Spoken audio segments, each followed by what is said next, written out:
Hello, love bugs. Hello, Bellas.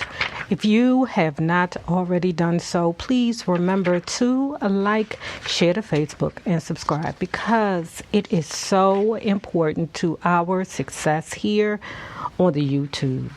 And if you are not already a part of our book club, please remember to hit the Patreon link below and or the join button here on the YouTube. And for a small monthly fee, you babies, yes you, can be privy to all the shenanigans before the YouTube gets it, if the YouTube gets it. Now, let's talk about Etta James and David Ritz.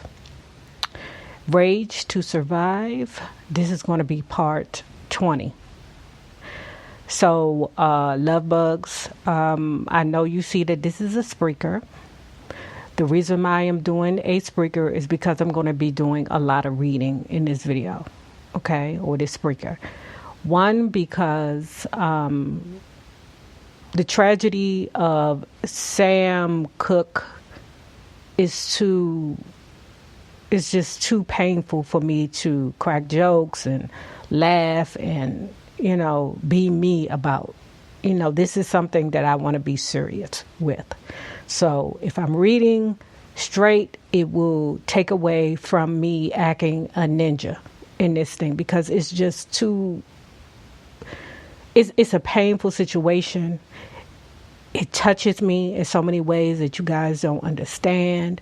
It happens over and over and over again to black men. Anyway, guys, let me just go. Okay.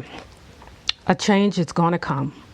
That's the name of the beautiful Sam Cooke song that came out after he was killed on December 11th, 1964. The words to the song haunted me like a dream. I kept hearing Sam on the radio and the jukeboxes, Sam in the record store, Sam singing in my sleep. He was gone, but the song stayed on my mind. The song was one of those beautiful moments when a spiritual and pop tune become one and the same. I wish I could say that it eased my anxiety about the way Sam died, but it didn't. I had lived through his death too closely, been too much a part of the real life scene to even forget what happened. Like lots of others, I'm one of those people who thinks Sam was set up. Sam was a praying man, and if he wanted, he could have been one of the most beloved preachers in the world. Instead, he became a sacrificial lamb. Sam was smart. Along with his main man, J.W. Alexander, he understood that ownership was the name of the game. He wanted to control his own record company and own his own publishing. By 1964, Sam had gotten powerful, too powerful for some. His records, Wonderful World, Chain Gang, Cupid, Twisting the Night Away, Bring It On Home to Me, Another, Saturday Night were selling in the millions. Folks were saying Sam was the new Sinatra. Like Sinatra, there was talk that Sam had been helped by the wise guys. But now, in December of 1964, he didn't want their help. He wanted to break the ties and control his own business. As he was getting ready to play the Copa, he decided to be his own man. I heard that the day of the night of his murder, Sam had lunch at PJ's, a mob hangout up in Hollywood. That's when he may have told the boys he was going his own way. That same night, I was Christmas shopping. When a flash came on, Sam Cooke just got shot at a motel on 82nd and Figueroa. The Fort, that's her home, y'all, was at 120th and Figueroa. So I jumped in the car and got over there in no time, arriving just when they were carrying Sam away. The cops were already handing out the cops were already handing out the line that would eventually be viewed as a historical fact. I didn't buy it then. I'm still not sure now. Sam, they said, was trying to rape this Eurasian girl when she escaped from his room and ran across the courtyard to the office of the female manager. In his undershorts, Sam was supposed to have changed. In his undershorts, Sam was supposed to have chased after her, screaming and cursing and kicking on the manager's Dutch door like a madman. Supposedly, he said, "Where is my Emma effing woman?" And supposedly, he kicked in the bottom part of the door. The top part was already open. It was claimed that Sam, in trying to get at the girl, charged the manager, who took a little .25 pistol and shot him twice in the front. He sat down and said, "God, you shot me." When he got up to walk away, she shot him twice in the back. Then she claimed she took a broom and began beating him in the face and on the back. That's how they explained the terrible bruises and cuts on Sam's face. I was suspicious from the outset. Mamba Maxey, the nice Jewish man who ran the California club, got me into the Inquest.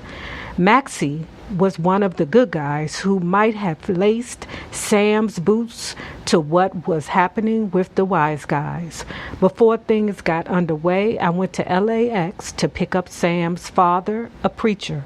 We went to the Inquest together with Sam's brother, LC. Only a handful of spectators attended. I listened carefully to every word of the proceeding, which only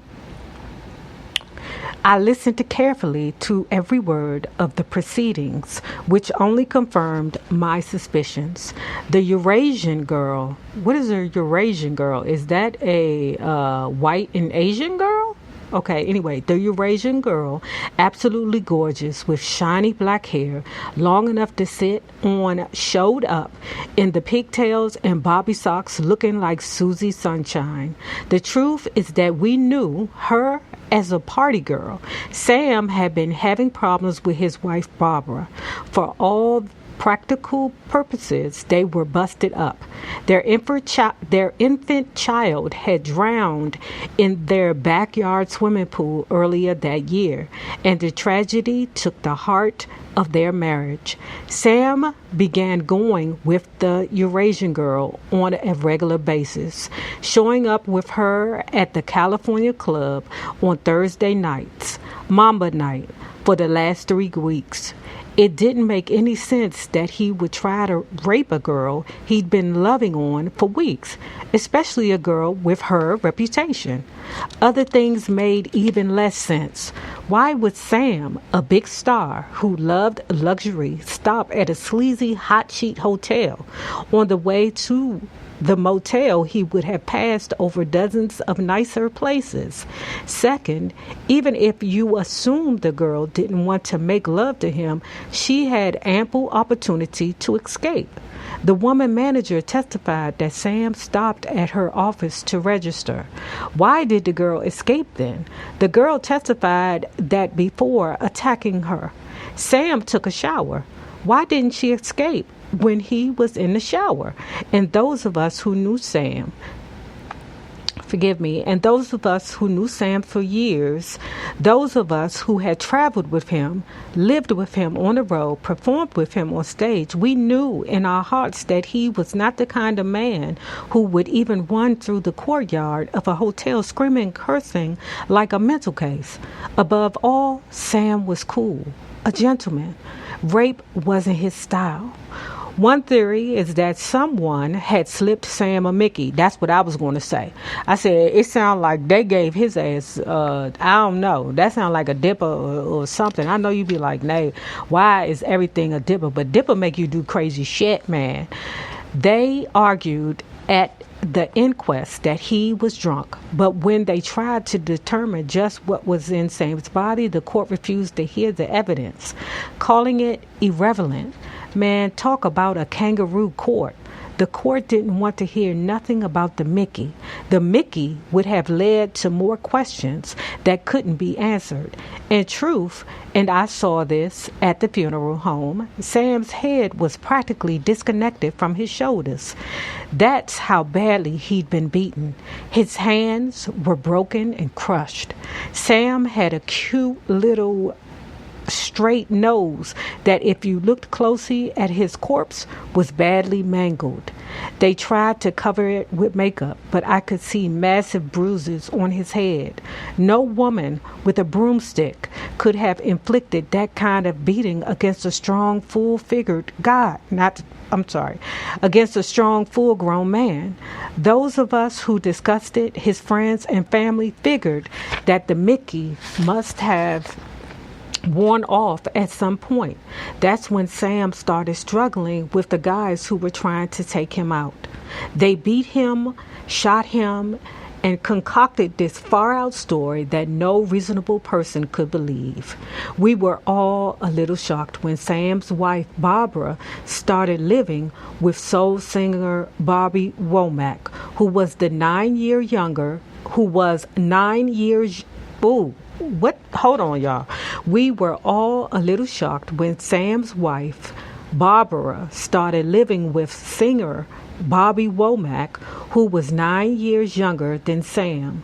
Sam had been Bobby's mentor. Bobby's a great singer. He can take all the hot confusion and boiling anger inside him and turn it into a beautiful song. But when Bobby moved into Sam's house, it seemed creepy to a lot of people. But like I said, the Cooke's marriage was already over, and Barbara was crazy about the young Bobby Womack. The brutal murder of Sam Cooke, a man I loved dearly, might have sobered me up to reality. I mourned for months. I'm still mourning now. I couldn't sleep at night, not only missing Sam's beautiful personality, but hating the lies that surrounded his death. The tragedy might have pushed me in the direction of some clear-eyed view of the world, might have shown me the seriousness and high stakes and big bucks of show business. It should have made me grow up, but should-haves don't count. The plain truth was that I've been wild ever since I was a teenager, and at age 26, I was still a wild child. Damn, this girl had done more before she was 26, before most niggas do all their life, okay? At the same time, another strong feeling kept washing over me. I wanted a baby. I've always wanted babies. My maternal streak is plenty powerful. I wasn't yearning for a husband, but the notion of caring for an infant was irresistible to me. I gave a guy $300 to buy a baby for me in Mexico, but the man ran off with my money. That broke my heart. Okay, hold on, y'all. I know I told y'all I wasn't going to act a nigga in this. Hold on, but we not talking about Sam Cooke no more.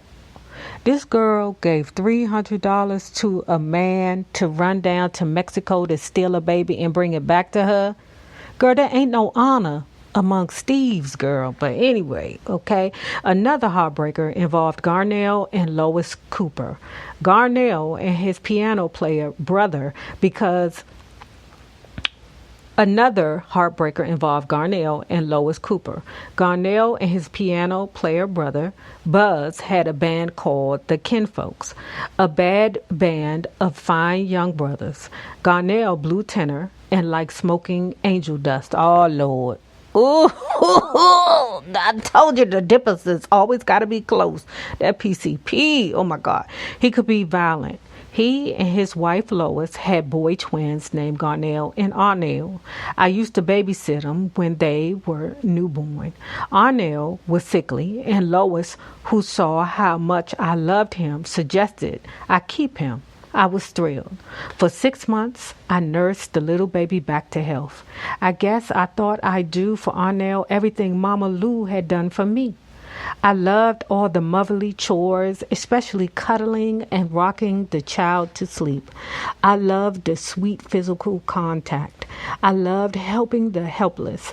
Now and then I'd send Lois $50 or $75 with the understanding that the baby would be mine. But that understanding soon changed.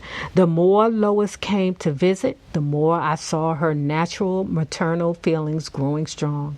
I knew it wouldn't be long before she'd be wanting her baby back. That's just what happened. Sure, it hurt. I'd grown attached, but I wasn't about to argue.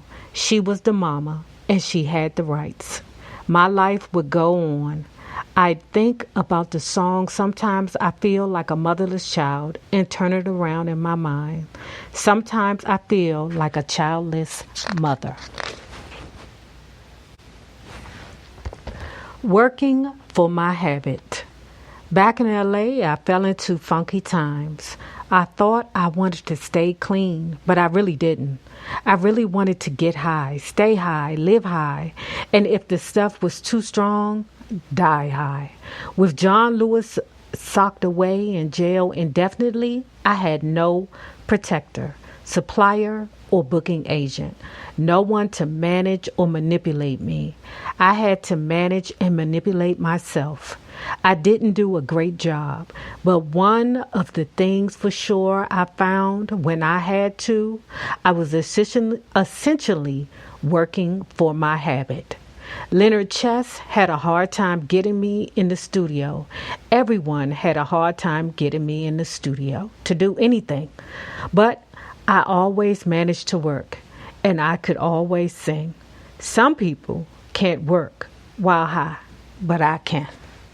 Now, if you have not already done so, please remember to like, share to Facebook, and subscribe because it is so important to our success here on the YouTube. Now, remember this, the same people that you meet on the way up will always be the same people that you meet on the way down, my naysayers, my patron loves. You babies, have a good one. Peace.